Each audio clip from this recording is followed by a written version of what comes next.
Asia cup final 41 చరిత్రలో అరుదైనటువంటి మైలురాయి ఇప్పుడు చూసే అవకాశం అందరికీ వచ్చింది.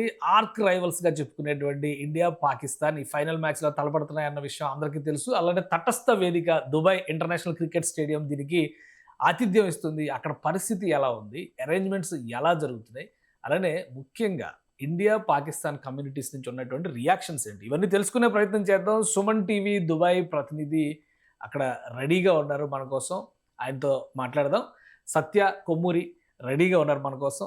సత్య గారు నమస్తే. నమస్తే అండి కేశవ్ గారు. దుబాయ్‌లో మనకి టెంపరేచర్స్ చాలా ఎక్కువ. అది ఆల్రెడీ అందరికీ తెలుసు. కానీ ఇవాళ ఇక్కడ క్రికెట్ టెంపరేచర్ ఎలా ఉందంటే ఇక్కడ ఉన్న టెంపరేచర్స్ ను కూడా ఎవరు పట్టించుకోవట్లేదు.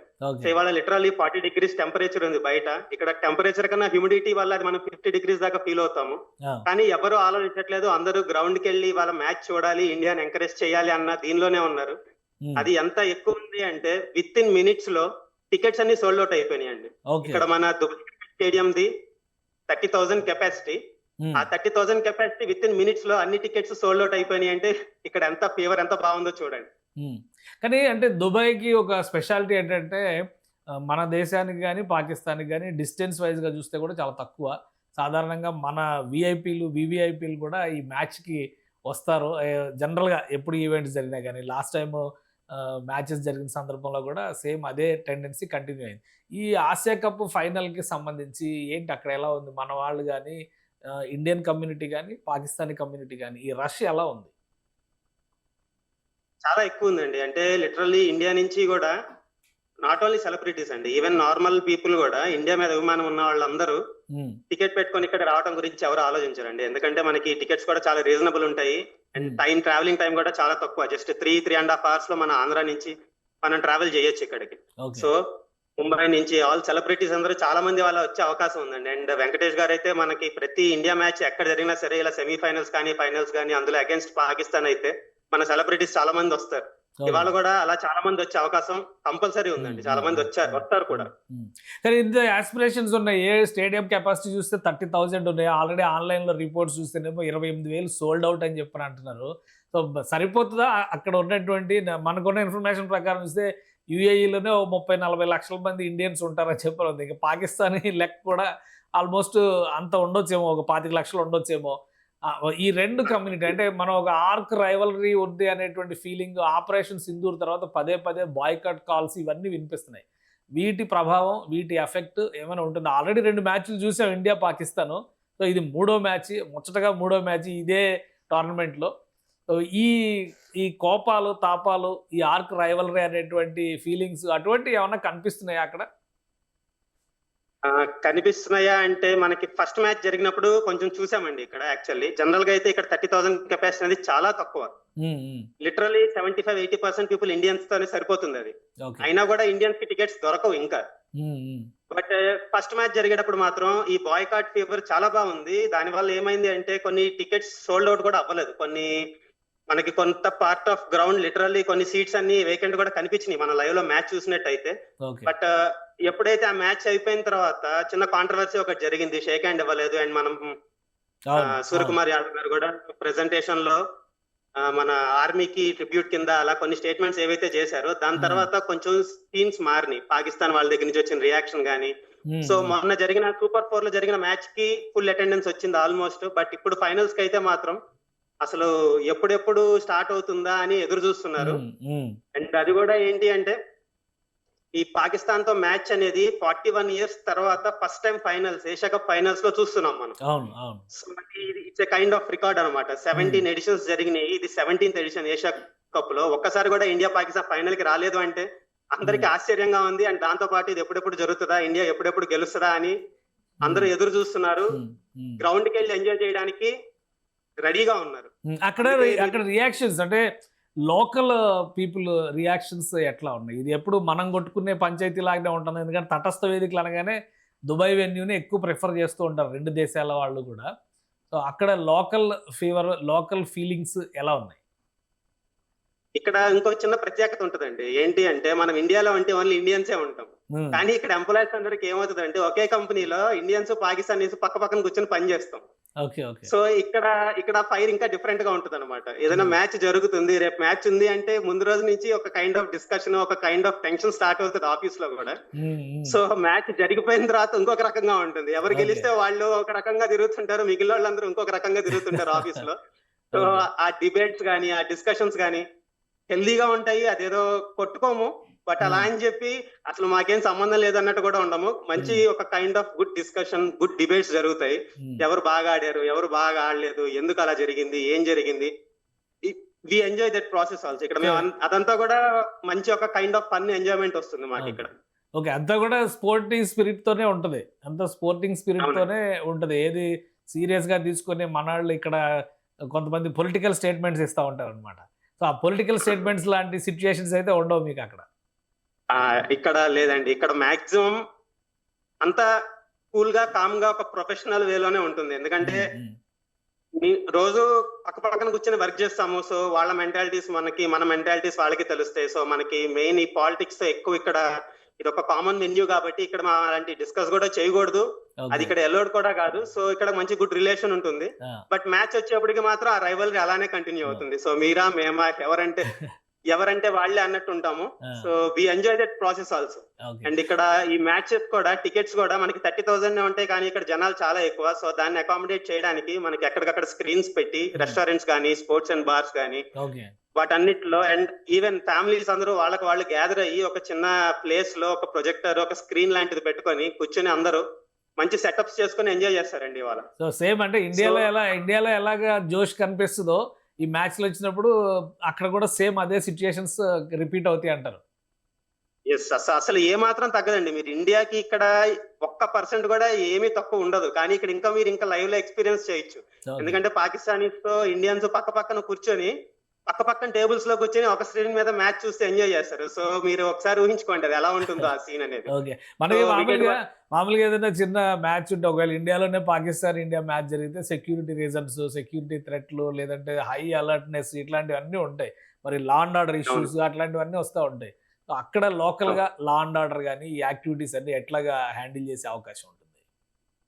ఇక్కడ చాలా బాగా ప్రొటెక్షన్ ఇస్తారండి. గ్రౌండ్ లో అయితే కంపల్సరీ 100% నార్మల్ మ్యాచ్ కన్నా కూడా డబుల్ సెక్యూరిటీ ఉంటుంది. బట్ మీరు ఇంకా బయట అంటారా, బయట కూడా కొన్ని క్రౌడెడ్ ఏరియాస్ ఉంటాయి మనకి. ఎక్కడైతే మనకి ఎనీవే గవర్నమెంట్ కి ఒక ఐడియా ఉంటుంది ఎక్కడ ఏ నేషనాలిటీస్ ఎక్కువ ఉంటారు, ఎక్కడ ఎక్కువ ఉంటారు. సో ఎక్కడ మ్యాచెస్ అంతా వీళ్ళు అబ్జర్వ్ చేస్తూనే ఉంటారండి. దేన్ని కూడా చూసి చూడనట్టుగా ఏది వదలరు. మొత్తం అంతా ఫుల్ సర్వేలెన్స్ ఉంటుంది. సో ఎక్కడ ఏ మాత్రం చిన్న డౌట్ వచ్చినా సరే ఇమ్మీడియట్ గా పోలీస్ డిపార్ట్మెంట్ వాళ్ళు తీసుకోవాల్సిన జాగ్రత్తలన్నీ తీసుకుంటారు. బట్ కాకపోతే ఏంటంటే మాక్సిమం గొడవలు పడరు. 99% గొడవలు పడరు. ఎవరి వాళ్ళు ప్రొఫెషనల్ గానే ఉంటారు. కాకపోతే ఏంటంటే ఎవరు గెలిస్తే వాళ్ళు ఎంజాయ్ చేస్తారు అంతే. బట్ ఏంటి అంటే ఈవెన్ దో వాళ్ళకి ఏమాత్రం 1% డౌట్ ఉన్నా సరే అక్కడ ముందే రెడీగా ఉంటారండి. అది ఏ మాత్రం ఇక్కడ గొడవలు జరగనివ్వరు, ఒకళ్ళకి ఇబ్బంది కలగనివ్వరు. సో చాలా స్ట్రిక్ట్ గా ఉంటుంది. అవసరమైతే వెంటనే డిటెన్షన్ అన్నమాట, లోపల వేసేస్తారు. అందుకే జనరల్ గా అంత రిస్క్ తీసుకోరండి. బట్ ఏమైనా జరిగితే మాత్రం చాలా సీరియస్ పరిణామాలు అయితే ఉంటాయి, చాలా తీవ్రంగా ఉంటాయి. సో ఇంకొకటి సత్య గారు, ఒక డౌట్ ఏంటంటే, సార్ ఈ మ్యాచ్ కంటే మనకు ఛాన్సెస్ లేవు, కానీ మీరు చెప్పిన డిస్టెన్స్ 3.5 గంటల్లో రీచ్ అయిపోవడం, స్టేడియం కెపాసిటీ, వీటిని బట్టి మామూలుగా ఇంట్రెస్ట్ ఉన్న వాళ్ళు కూడా చూడొచ్చు. అంటే అసలు దుబాయ్లో క్రికెట్ చూడాలంటే ఆ మ్యాచ్కి సంబంధించిన టికెట్లు కానీ ఆ రేట్లు కానీ ఎలా ఉంటాయి? ఓన్లీ సంపన్నులు మాత్రమే కొనుక్కొని రాగలిగేటువంటి పరిస్థితి ఉంటుందా? అలా ఏం ఉండదండి. అంటే platinumlist.com అని మనకు వెబ్సైట్ ఉంది. అది అఫీషియల్ వెబ్సైట్. మన అఫీషియల్ వెబ్సైట్ లో పర్చేస్ చేసుకోవచ్చు. మీరు నార్మల్ గా ఎనీ నార్మల్ మ్యాచ్, అంటే ఇప్పుడు ఇండియా వర్సెస్ ఒమాన్ జరిగింది, సో అలాంటి మ్యాచ్ చూసుకున్నారు అంటే మనకి దిరమ్స్ లో చెప్పాలి అంటే 50 dirhams 75 dirhams తో టికెట్ స్టార్ట్ అయింది. 75 dirhams అంటే ఇంటూ 24-25 వేసుకోండి. సో మనకి 1500-2000 లో మనకి టికెట్ దొరికేస్తుంది. So it's not a big deal. మనకి ఇక్కడ మ్యాచ్ చూడడం కష్టం అనేది అలా అయితే లేదు. బట్ కానీ ఇండియాలోనే టికెట్ కాస్ట్ ఎక్కువ ఉంది క్రికెట్ మ్యాచ్ టికెట్. అంతే అండి, చెప్పాలంటే అలాగే. ఎందుకంటే ఇక్కడ మనకి వీకెండ్ వర్కింగ్ డే కూడా మ్యాటర్స్ అండి. ఎందుకంటే ఇక్కడ మనకు హాలిడే పాలసీ కానీ అవన్నీ కొంచెం డిఫరెంట్ ఉంటాయి. మనకి ఇండియాలో అంటే అలా కాదు. ఇండియాలో మనం ఎప్పుడు కావాలంటే అప్పుడు 1 day లీవ్ తీసుకొని వీకెండ్ మేనేజ్. బట్ మనకి ఇక్కడ అలా ఉండదు. ఇక్కడ హాలిడే పాలసీ కొంచెం డిఫరెంట్ ఉంటుంది కాబట్టి వర్కింగ్ డే లో మ్యాచ్ జరిగింది అంటే కొంచెం డిమాండ్ తక్కువ ఉంటుంది నార్మల్ మ్యాచెస్ కి. సో ఆ టైంలో మనకి టికెట్ ప్రైజెస్ అన్ని ఇండియా కన్నా కంపేర్ చేస్తే సమ్ టైమ్స్ ఈవెన్ తక్కువ కూడా అవుతుంది. బట్ ఇండియా పాకిస్తాన్ మ్యాచ్ మాత్రం అసలు మనకి ఎక్స్పెక్ట్ చేయడానికి లేదు. అది వర్కింగ్ డే అయినా వీక్ డే అయినా ఏదైనా సరే ఇప్పుడు మీరు చూసుకున్నారంటే లిటరల్లీ ఇప్పుడు ఇండియా పాకిస్తాన్ మ్యాచ్ వరుసనే థర్డ్ మ్యాచ్ జరుగుతుంది. అవునవును. మూడో మ్యాచ్. ఇమీడియట్ గా 3 టైమ్స్ జరిగినా సరే ఇవాళ మ్యాచ్ కి ఎంత డిమాండ్ ఉందంటే, సో చెప్పినట్టు విత్ ఇన్ మినిట్స్ లో టికెట్స్ అన్ని సోల్డ్ అవుట్ అయిపోయినాయి. ఇప్పుడు మీకు So, అక్కడ అంత demand ఈరోజు ఉంటుంది. సండే అంటే మనకి వర్కింగ్ డే కాదు, హాలిడే అని ఎంజాయ్ చేస్తూ ఉంటారు ఇండియాలో అందరూ టీవీల ముందర కూర్చొని. అవును. అక్కడ ఈరోజు ఏంటి మరి, వర్కింగ్ డేనా హాలిడేనా? లేదండి, ఇక్కడ హాలిడే అండి. అంటే ఒకప్పుడు యూఏఈలో ఫ్రైడే సాటర్డే హాలిడేస్ ఉండేవి, బట్ అవును. ఒక 3-4 ఇయర్స్ బ్యాక్ నుంచి మనకి సాటర్డే సండే హాలిడే చేశారు. ఓకే. సో ఇవాళ సండే మనకి వీకెండ్. ఇక్కడ అందరూ లిటరల్లీ చాలా రెడీగా ఉన్నారనమాట. మొత్తం అన్ని సెటప్ అరేంజ్మెంట్స్ అన్ని చేసుకొని మ్యాచ్ ఎంజాయ్ చేయడానికి రెడీగా ఉన్నారు. ఓకే. ఓకే. మీరు మ్యాచ్లు చూస్తున్నారా మరి? ఎవరు మీ ఎక్స్పెక్టేషన్ ఏంటి? ఆన్లైన్లో ఎవరికాళ్ళు బెట్టింగ్లు వేస్తున్నారు, రకరకాల అంచనాలు. 2 మ్యాచ్లు కొట్టారు కాబట్టి ఇండియానే స్వీప్ చేస్తుందని చెప్పని అంటున్నారు. పాకిస్తాన్ ప్రతీకారం అవును. తీర్చుకుంటుంది అంటారు. మీ ఎక్స్పెక్టేషన్ ఏంటి? సో నా ఎక్స్పెక్టేషన్ అయితే ఇండియానే గెలుస్తుందండి. ఎందుకంటే ఓవరాల్ టీం పరంగా చూస్తే India is in very much better position than Pakistan అని చెప్పొచ్చు. ఓకే. అండ్ ఈ సిరీస్ లో చూసినా కూడా మనం ఆడిన అన్ని మ్యాచ్లు అన్ని గెలిచాం. సో బట్ కానీ మన ఇండియన్ టీమ్ లో కూడా కొన్ని ప్రాబ్లమ్స్ ఉన్నాయి. అంటే మనకి ఓపెనింగ్ బాగా దొరుకుతుంది. శుభ్మన్ గిల్, అభిషేక్ శర్మ చాలా బాగా ఆడుతున్నారు. బట్ అభిషేక్ శర్మ మంచి ఫైర్ తో ఆడుతున్నారు. 200 స్ట్రైక్ రేట్ తో మనకి ఓపెనింగ్ ఇస్తున్నారు. సో తర్వాత మిడిల్ ఆర్డర్ మీద అంత ప్రెషర్ పడట్లేదు. సో మనం శ్రీలంక మ్యాచ్ తప్ప ఇంకే మ్యాచ్ తీసుకున్నా కూడా మిడిల్ ఆర్డర్ తో మనకు అంత అవసరం రాలేదు. వాళ్ళ పర్ఫార్మెన్స్ కూడా అంత కనిపించలేదు. శ్రీలంక మ్యాచ్ లో కొంచెం అందరూ హార్దిక్ పాండ్యా గానీ, తిలక్ వర్మ గానీ వీళ్ళందరూ కొంచెం కాంట్రిబ్యూట్ చేశారు. It's a good sign. మనకి ఫైనల్ మ్యాచ్ కి అది మనకి యూజ్ అవుతుంది. సో వాళ్ళందరూ ఫామ్ లోకి వస్తే కనుక మనకు అసలు ఆలోచించాల్సిన అవసరం లేదు. అండ్ ఓపెనింగ్ ని టార్గెట్ చేయాలి, ఓపెనింగ్ ని కొలాప్స్ చేయాలని చెప్పని షోయబ్ అఖ్తర్ లాంటి వాళ్ళు పాకిస్తాన్ కి చాలా క్లియర్ హింట్స్ ఇస్తున్నారు కదా. అవును. సో అదే చెప్పా కదా, ఎందుకంటే అభిషేక్ శర్మ ప్రతి మ్యాచ్ లో 200 స్ట్రైక్ రేట్ తో ఆడారు ఆయన. సో మినిమం స్కోర్ ఆయన 30 చేస్తున్నారు, మాక్సిమం స్కోర్ 75 చేస్తున్నారు. సో 30 to 75 మనకి 5 అవర్స్ లోపల 75 స్కోర్ వచ్చింది అంటే ఇట్స్ వెరీ డిఫికల్ట్ టు చేస్ దట్ ఆఫ్టర్వర్డ్స్. ఆర్ ఎల్స్ మనం చేసింగ్ లో కొట్టాము అంటే మనకి చాలా ఈజీ అయిపోతుంది మిగిలిన స్కోర్ రీచ్ అవ్వడానికి. సో అందుకని వాళ్ళు అభిషేక్ శర్మని మెయిన్ టార్గెట్ చేసుకున్నారు. బట్ ఏంటంటే సూర్యకుమార్ యాదవ్ కనుక ఫామ్ లోకి వచ్చారు అంటే మనకి అభిషేక్ శర్మ అయినా సూర్యకుమార్ యాదవ్ అయినా మనకి స్కోర్ ఏమి డిఫరెన్స్ రాదు. సో అదొకటే మనం ఎక్స్పెక్ట్ చేస్తున్నాము. మన మిడిల్ ఆర్డర్ ఫైర్ అవ్వాలి. సో సంజు శాంసన్ కూడా చాలా బాగా ఆడారు మన శ్రీలంక మ్యాచ్ మీద. సో సూర్యకుమార్ యాదవ్, సంజు శాంసన్, హార్దిక్ పాండ్యా వీళ్ళ ముగ్గురు దగ్గర నుంచి పర్ఫార్మెన్స్ ఇవాళ ఎలా వస్తుంది అనే దాని మీద మనం స్కోర్ డిపెండ్ అయి ఉంటుంది. హోప్ఫుల్లీ మనం 200 అయితే మినిమం చేయాలి. 200 అండ్ అబోవ్ చేస్తే ఆలోచించక్కర్లేదు. అది ఎందుకు అంటే ఇవన్నీ ఇక్కడ స్లో పిచ్చెస్ అండి. మనకి యూఏఈ లో ఉన్న పిచ్చెస్ బేసిక్. పిచ్ రిపోర్ట్ ఎలా ఉంటుంది? మిమ్మల్ని అదే అడుగుతారు. పిచ్ రిపోర్ట్ ఏంటి పరిస్థితి? అది మనకు కలిసి వచ్చే అవకాశం ఉంటుందా ఏంటి అని డౌట్. మనకి కలిసి వస్తుందండి. ఎందుకంటే మనకి మెయిన్ స్పిన్నర్స్ ఇద్దరు ఉన్నారు. వరుణ్ చక్రవర్తి ఉన్నారు, కుల్దీప్ యాదవ్ గారు ఉన్నారు. సో వాళ్ళిద్దరు చాలా మంచి ఫామ్ లో ఉన్నారు. ఎలాంటి టీం అయినా సరే అవతల ఉన్న వాళ్ళని బాగా కట్టడి చేస్తున్నారు, వికెట్లు తీస్తున్నారు, ఎక్కువ బౌండరీస్ ఇవ్వట్లేదు. సో వాళ్ళిద్దరు వేసే 8 ఓవర్స్ అనేది చాలా ఇంపార్టెంట్. అండ్ దాని తర్వాత మనకి శివం దుబే రూపంలో ఒక మీడియం పేసర్ ఉన్నారు. ఆ మీడియం పేసర్ స్పిన్నర్స్ తే మెయిన్ ఇంపార్టెంట్ రోల్ అవుతుంది. సో మీరు సూపర్ 4 లో జరిగిన ఇండియా వర్సెస్ పాకిస్తాన్ మ్యాచ్ చూసినా కూడా ఆ మ్యాచ్ లో మెయిన్ శివం దుబేనే మ్యాచ్ ని మొత్తం మన వైపు కరెక్ట్ గా చెప్పాలి అంటే. ఎందుకంటే పేసర్స్ ఎక్కువ రన్స్ ఇచ్చినప్పుడు ఆయన వచ్చిన తర్వాత ఒక్కసారిగా 10 ఓవర్స్ తర్వాత మ్యాచ్ మొత్తం స్వరూపం మారిపోయింది.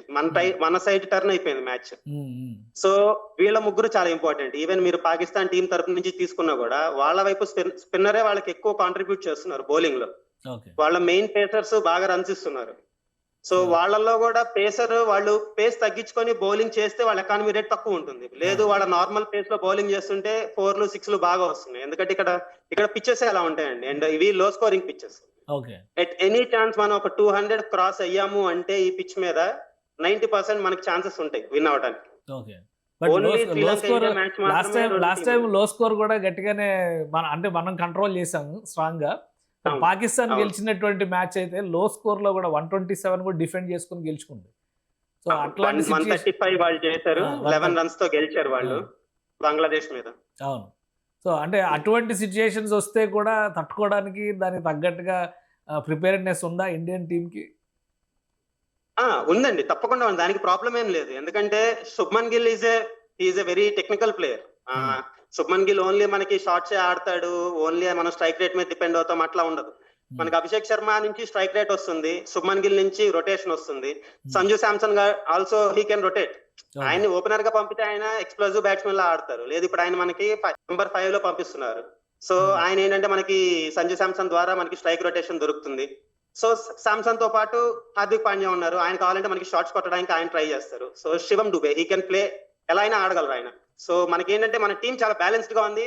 బట్ కానీ ఆ టైం కి వాళ్ళు ఫామ్ లో ఉండాలి. అదొక్కటే మనకి ఇంపార్టెంట్. మెయిన్ మనకి మిడిల్ ఆర్డర్ ని టెస్ట్ చేసుకోవడానికి అవకాశం దొరకలేదు ఈ సిరీస్ లో. ఓకే. సో ఫైనల్ మ్యాచ్ కాబట్టి టెస్ట్లు చేయడానికి ఛాన్స్ లేదు అసలు ఇప్పుడు. అవును. రైట్. మరి మ్యాచ్ చూడడానికి మీరు ప్రిపేర్ అయిపోయి ఉన్నారా? మొత్తం మీ అరేంజ్మెంట్స్ మీరు చేసుకున్నారా? యా ప్రిపేర్డ్ అండి. ఈవినింగ్ అందరం మేము ఒక ఫ్రెండ్స్ అందరం ఇక్కడ గ్యాదర్ అవుతున్నాము. గ్యాదర్ అయ్యి ఒక షాట్ కి వెళ్ళి సో దట్ ఒక స్క్రీన్ అరేంజ్ చేసుకొని we want to enjoy with audience అనమాట. ఓన్లీ ఇంట్లో కూర్చొని అలాగా సింగిల్ గా కాకుండా సో పబ్లిక్ తో పాటు ఈ ఎక్స్పీరియన్స్ షేర్ చేసుకోవాలి. సో దానికోసం క్రికెట్ గ్రౌండ్ కి వెళ్ళొచ్చు, అక్కడ వెళ్ళొచ్చు కానీ బట్ ఫ్రెండ్స్ తో ఒక గ్రూప్ లో కూర్చొని ఎంజాయ్ చేయాలి అన్న దాంతో మేము ఇలాగా సపరేట్ అరేంజ్ చేసుకున్నాం అనమాట. స్క్రీన్ అవంతా. సో కామన్ పబ్లిక్ తో we're going to enjoy today. Right. Thank you Satya garu. మళ్ళీ విన్నింగ్ సెలబ్రేషన్స్ లో కలుద్దాం. థ్యాంక్ యూ సో మచ్ అండి. రైట్. ఇది దుబాయ్ నుంచి all the best to team India. Yeah all the best అండి. టీమిండియా కప్ గెలుచుకు రావాలి. ఇది ఫైనల్ మ్యాచ్ కాబట్టి అందరూ కూడా అదే ఆశతో ఉన్నారు. సత్య ఇచ్చినటువంటి గ్రౌండ్ రిపోర్ట్ చూస్తే అక్కడ పిచ్ కానీ టీమ్ బ్యాలెన్స్ విషయంలో కానీ ఎమోషన్స్ లోకల్గా India Pakistan plus local natives emotions కానీ చూస్తే కనుక ఇప్పుడు ఉన్నటువంటి ఈక్వేషన్స్లో ఇండియాకి అనుకూలమైనటువంటి అంశాలు ఎక్కువగా ఉన్నాయంటారు. ఆసియా కప్ ఫైనల్కి ఇండియాకి ఆల్ ద బెస్ట్ చెప్దాం.